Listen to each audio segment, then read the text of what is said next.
Nah, ibu bapak, saudara-saudara sekalian, pada taklim kita kali ini saya ingin menyampaikan sebuah doa yang mudah-mudahan kita bisa amalkan. Doa itu begini bunyinya. A'udzubillahi minasyaitonirrajim. Bismillahirrahmanirrahim. Allahumma inni a'udzubika min qalbin la yahsha. Satu, itu ada 4 isinya di doa. Ya Allah, lindungilah kami, lindungilah saya dari hati yang tidak bisa khusyuk. Ini penyakit ini. Penyakit, Pak. Kita tidak bisa khusyuk dalam sholat. Banyak orang bertahun-tahun sholat, tapi rasa-rasanya tidak pernah menikmati namanya khusyuk. Apa itu khusyuk, Ustaz? Apakah khusyuk tidak ingat apa-apa? Bukan khusyuk namanya itu. Kalau sholat tidak ingat apa-apa, itu namanya tidur. Bisa itu sholat tidak ingat apa-apa, itu orang tidur itu atau orang pingsan. Lalu apa itu khusyuk? Fokus pada apa yang kita kerjakan. Bagaimana mencapai khusyuk dalam sholat? 1, sempurnakan wudhumu. Ini dulu, kalau bapak mau khusyuk dalam sholatnya, maka langkah pertama sempurnakan wudhumu. Nah, bukan dikatakan perbaiki, tapi sempurnakan. Berarti ada orang wudhunya sah, tapi tidak sempurna. Pada saat mana wudhu kita tidak sempurna? 1, pada saat membasuh siku, tangan sampai ke siku. Quran mengajarkan membasuh caranya dari jari-jari ke siku. Coba itu buka Quran. Basuhlah dari jari-jari ke siku. Berarti begini prakteknya. Ya toh? Yang kita praktek dari siku ke jari. Bagaimana prakteknya? Buka keran. Berarti itu dari siku ke jari. Terutama kita yang sudah tua, yang sudah pensiun, sudah muka-maka sakaratil maut. Nah itu kalau kita basuh siku, lipat itu sikuta. Kenapa? Karena di belakang ada keriput. Ibu-ibu, coba bandingkan sikunya cucuta dengan sikuta. Bandingkan sikunya yang anak SMA dengan yang sudah 80 tahun. Bandingkan. Yang anak SMA, biar dia tidak lipat, itu tidak ada keriputnya dilihat. Tapi kita yang sudah tua, pasti banyak keriputnya. Jadi ketika kita tidak lipat kita punya siku, maka pasti air tidak masuk dalam siku. Kalau kita yang sudah muda, masih muda, apa tahu godaannya setan? Dia pakai lengan panjang. Coba. Pakai lengan panjang seperti ini toh.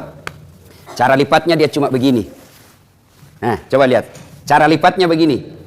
100% tidak sah wuduknya. Kenapa? Tidak kena sikunya. Karena ini wajib siku. Maka ketika kau linting bajumu, di atasnya siku. Nah, ini baru betul. Tapi kalau sejajar siku, berarti sikumu tidak kena air, tidak sah wudukmu. Tidak sah wuduk, otomatis sholatmu tidak sah. Nah, ini kalau lengan panjang. Kalau perempuan yang banyak membuat tidak sah sholatnya, tanpa dia sadari akhirnya tidak sah sholatnya gara-gara wuduknya tidak sah. Apa? Lipstick, eyeshadow, dan lain-lain. Apa namanya itu yang di pipi? Merah pipi. Kalau biru tahu? Biru pipi. Nah, lipstick. Bu, lipsticknya terlalu tebal. Akhirnya apa? Bibirnya tidak tersentuh air. Atau yang bedak-bedaknya di sini terlalu tebal, tidak tersentuh air. Maka ketika mau wudhu, maka ibu-ibu bersihkan dulu itu. Nah, ini yang menjadi masalah kalau dia pergi pesta. Karena bilang 300.000 nih salung. Akhirnya begini wudhu. Ya. Nah, maka kalau mau khusyuk, yang pertama langkah sempurnakan wudhu. Yang kedua yang paling banyak kita lalaikan ketika wudhu apa? Membasuh kaki. Anak-anak ini biasa anak SMA, anak SMP buru-buru. Apalagi kalau rakaat ketiga nih, habis lewat. Tenang kau saja, kau bisa masbuk. Bisa kau masbuk. Meskipun sudah rakaat keempat, at-tahiyat itu imam, selama dia belum salam, berjamaah juga namanya itu. Dapat kau pahala 27. Jadi tidak usah kau buru-buru, tidak usah lari-lari. Pas kau lari, begitu sampai pasti kau tidak konsentrasi. Poso. Nah, maka tidak usah lari. Tidak usah lari, santai saja. Kenapa? Selama imamnya tidak salam, belum salam, masih kau dapat pahala berjamaah. Ternyata imamnya sudah salam, masih ada orang masbuk. Ada orang tadi yang ketinggalan, dia hanya dapat 1 rakaat. Tapi naik, itu kau ikuti. Ini yang banyak kita di dalam masjid. Datang masjid, berapa berjamaah di dalam. Itu tidak boleh itu. Gimana caranya? Ikuti saja yang sudah sholat. Ustaz, kita tidak tahu dia sholat sunnah. Kau ikuti saja. Ternyata dia sholat sunnah. Bukan sholatnya kau ikuti, tapi jamaahnya. Jadi tidak usah makin buru-buru.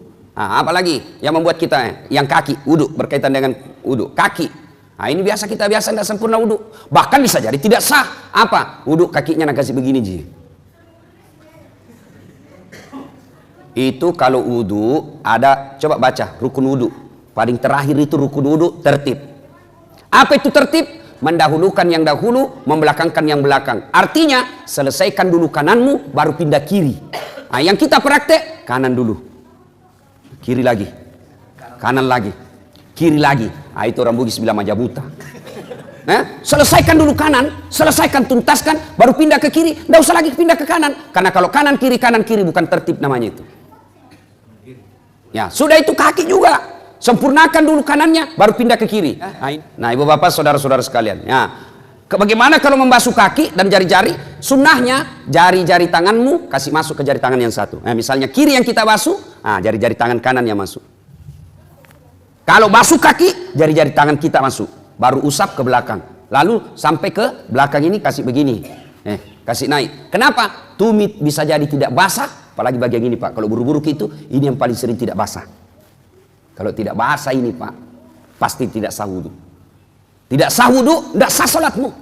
Inilah yang Allah jelaskan dalam Quran. Ara'aital ladzi yukatsibu biddin.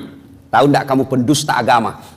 Menurut Profesor Dr. Quraisy Shihab yang menafsirkan ayat ini, termasuk diantaranya pendusta agama itu sholatnya dusta. Siapa mereka? Mereka yang lalai dalam sholatnya. Kenapa lalai dalam sholatnya? Mulai dari wudhunya tidak sempurna. Itu pendusta agama kita itu kena. Jadi nanti di akhirat kita bilang, Tuhan, mana pahala sholatku 40 tahun? Nah, bilang Tuhan, memang kau sembahyang tapi tidak sah. Kenapa bisa? Dikasih lihat video tak? Kan itu kita itu Pak, 24 jam ada CCTV. Ini kalau CCTV na masjid keluar kita nak lihat makin. Tapi CCTV-nya Allah namanya Raqib dan Atid. Nah syuting kau terus 24 jam. Biar tidur lagi di toilet, nanti nak putarkan ke Tuhan. Inikah sholat yang saya ajarkan? Kita bilang tidak ku tahu. Kenapa kau tidak tahu? Kasih kau otak, kau sarjana, kau kaya, bagus, sehat. Kenapa kau tidak tahu? Tidak pernah dengar dakwah. Kenapa kau tidak pernah dengar dakwah? Sepak bola kau begadang sampai pagi. Main game kau begadang sampai pagi, kenapa kau tidak pernah belajar soal sholat? Nah itu sholat kau pakai 24 jam. Bagaimana sholat tak mau bagus Pak? Coba jujur ki bede. Dalam hati tak mau, jangan kasih naik tangan tak, pasti malu-malu ki. Jujur maki. Berapa tahun maki sholat? 50 tahun.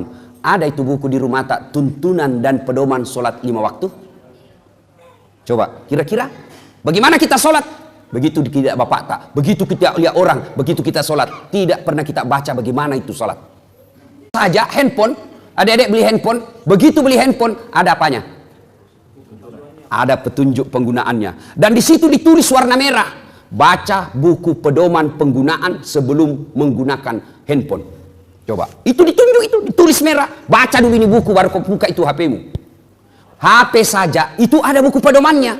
Apalagi kita sholat. Akhirnya jangan kau heran, 30 tahun kau sholat, masih hobi kau makan uang haram. 30 tahun kau sholat, masih suka kau bohong. 30 tahun kau sholat masih suka kau maksiat. Kenapa? Karena sholatmu belum seperti yang dihendaki Allah. Padahal Allah sudah jelaskan, inna sholata tanha anil fasya'i wal munkar. Ayat ini kita sudah hafal semua dari tak kecil. Sesungguhnya sholat itu mampu mencegah kalian dari perbuatan keji dan mungkar. Karena makanya jangan keheran, kenapa itu rajin nama sembahyang nih? Tapi dede pagosipna. Berarti bermasalah sholatnya. Kenapa itu rajinnya sholat? Dede sekit nama amo. Berarti sholatnya bermasalah. Kenapa tidak? Coba kita lihat sholat kita Pak. Orang Bugis bilang mau pito-pito. Allah. Assalamualaikum. Olahraga bukan? Coba maki. Orang saya tanya, kenapa? Karena cepat sekali kalau sholat gitu. Nggak sampai mami kuliah 5 menit sembahyang duhur. Apa nak bilang? Kau hafal mi Ustaz? Sini kau dulu. Kalau kau bilang hafal begini maka saja. Allahu Akbar. Tuhan bacaannya sama di kemarin. Assalamualaikum warahmatullahi. Sudah mi. Kan itu jadi hafal. Iya toh. Tapi kan bukan itu. Sholat itu ada rukun-rukunnya, ada tertibnya, ada syarat sahnya, yang itu harus kita lakukan. Kalau itu kita ikuti, maka insya Allah hidup kita akan baik. Oke Pak. Jadi kalau ada masalah, ya maki cari kambing hitam. Itu saja kita tanya, bagaimana sholatku selama ini? Orang Pak kalau baik sholatnya, husuk sholatnya, tata cara pelaksanaannya baik dalam sholatnya, insya Allah dalam hidupnya juga akan baik. Allah sudah jelaskan, salat mencegah kau dari perbuatan keji dan mungkar. Mulai saja dari rukun-rukunnya salat, mulai dari saja syarat sahnya salat. Apa syarat sahnya salat? 1, bersih dari najis dan hadas. Aplikasikan dalam hidupmu, maka itu orang pasti bersih. Adik-adik, saya tanya, sah tidak salat kalau kita tidak wudhu? Sah. Yang penting tayamum. Tapi tidak semua boleh tayamum. Apa syaratnya? Tidak bisa kena air, misalnya cacar. Toh? penyakit tidak bisa kena air. Atau subuh, kalau kena air subuh-subuh langsung menggigil, tidak bisa bernapas. Poso, asma. Boleh kok tidak, boleh kok tayamum. Ya, tapi dia tidak wudhu, tidak tayamum, sah tidak? Tidak sah. Berarti orang yang baik sholatnya itu mestinya bersih dalam hidupnya. Tapi kadang-kadang kita lihat ada orang sholat, tapi baju sholatnya saja kotor, kuning bukan, coklat bukan, putih bukan, ada yang begitu. Kudungnya ibu-ibu, coba dikat diam nih. Ada itu yang ada kayak lumut-lumut di sininya. Itu kalau orang baik sholatnya, maka dia hidupnya bersih. Maka heran kita kalau kita rajin berjamaah, tapi rantasa hidup tak. Satu, syarat sahnya sholat.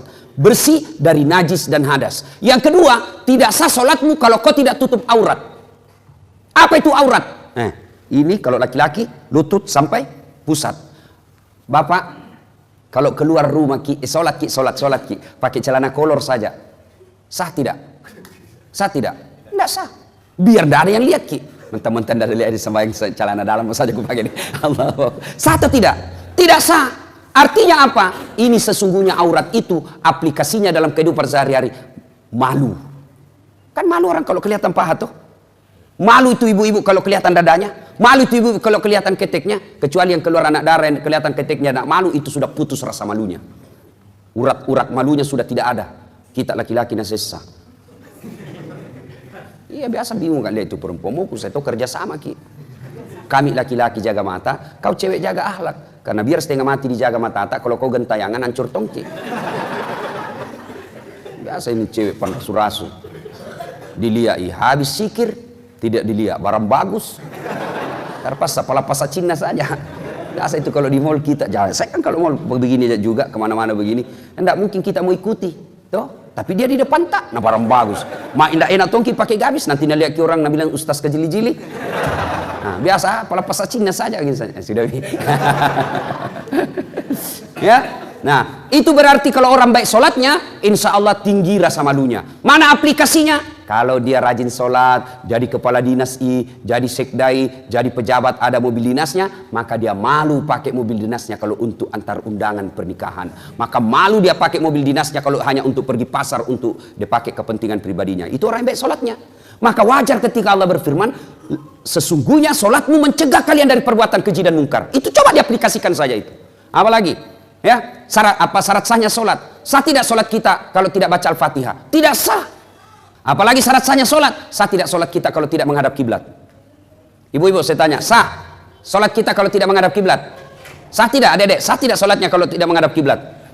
Sah. Kalau kita tidak tahu. Nah, tapi sekarang tidak ada istilah tidak tahu lagi sekarang, karena ada namanya apa itu? Kompasnya itu handphone, ada semua itu Muslim Pro, gocang sedikit. Tapi matahari di sana terbenam, terbit di sana pagi-pagi. Kenapa ini begini? Nak tunjuk, gocangi lagi. Masih nak tunjuk, berarti salah ini kompasmu. Belum diislamkan. Lebih kau lihat itu matahari terbit. Di mana?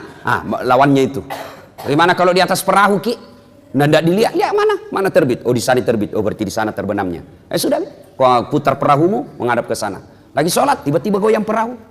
Jangan tahu aku goyang-goyang juga begini. Tidak, Pak sudah lewat yang pertama. Ya, itu yang pertama doa. Ya, satu tadi sempurnakan wudukmu. Yang kedua, berpakaianlah yang indah. Itu perintah Quran surah Al-Jum'ah. Cuma kita kadang kalau sholat pakaian biasa saja. Nah setan goda itu. Coba lihat. Bapak kalau mau sholat ke masjid, ada itu bisikan hati, pakai kau baju bagus. Ada itu namanya hati nurani. Tapi begitu kita mau pakai, nah goda setan, jangan mau kau repo Akhirnya buru-buru kau cepat, kau mau di kamar. Setan itu. Karena setan itu Pak tidak mau berhenti menggoda kita sebelum dia berhasil. Mulai dari asar nagoda memang maki. Wudhu nagoda maki lagi. Sudah ki wudhu mau ki pakai baju gamis. Nah bilang ki, jangan aku bilang korang nanti soalim. Akhirnya tidak jadi. Itu setan, padahal itu ajaran Quran. Kau datang ke masjid dengan berpakaian yang indah. Makanya Nabi kalau itu mau sholat disunahkan pakai parfum. Itu sunnah. Kan teman-teman kita jamaah tablik kalau dia mau sholat itu kan dia pakai langsung dia kasih keluar itonunya. Minyak-minyaknya yang digosok-gosok, malaikat subuh. Kadang juga ada malaikat maut. Malaikat maut itu kalau kalefa bau, malaikat maut itu. Itu sunnah. Tidak ada parfum, boleh kau pakai itu apa? Setrika. Pengaruh kalau orang setrika. Yang penting pakai parfum, pakai bau-bau. Mau palsu mau asli pakai, itu sunnah. Artinya apa? Kalau bapak pakai parfum sholat jauh lebih mulia daripada yang tidak pakai parfum. Itu sunnah. Sikat gigi itu anjuran agama. Berpakaian yang indah. Tapi sayang kita kalau mau ketemu wali kota bawa pakaian indah. Sekalinya mau datang ke masjid pakai baju kaos, celana training, battala. Pas sujud ada celengan di belakang. Ya. Yang ketiga, bagaimana supaya bisa khusyuk dalam sholat? Kalau kau sholat, bayangkan bahwa itu sholatmu adalah sholat yang terakhir. Coba. Jangan selalu berpikir masih panjang umur tak. Jangan. Banyak kan orang pergi, sehat, pergi, nggak ada tanda-tanda kematian, pulang tinggal jenazahnya.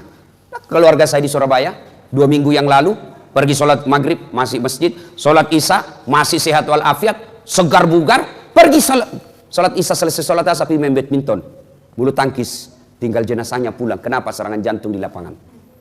Jadi bapak, kalau keluar itu jangan lupa sayang-sayang istri tak. Ibu kalau keluar di suami tak, peluk baik-baik, cium tangannya. Siapa tahu itu adalah ciuman tanganmu yang terakhir. Tadi tahu. Makanya kalau pergi suami tak cari uang, ibu doakan selamat. Jangan suamimu pergi cari uang, kau pergi gosip. Baru 15 menit pergi suaminya, pergi Tommy dia tawaf di komplek. Nah kelilingi semua. Alasan jogging-jogging tapi cari informasi. Itu penyakitnya perempuan. Tuh. Mana ustaz na gosip tong. Nah lihat kata dia bilang, itu baju waktu di YouTube. Ya, nah inilah cara pertama khusyuk. Ada 3 ya. 1, sempurnakan wudhu. 2, berpakaianlah yang indah. 3, bayangkan ketika kau sholat itu adalah sholatmu yang paling terakhir.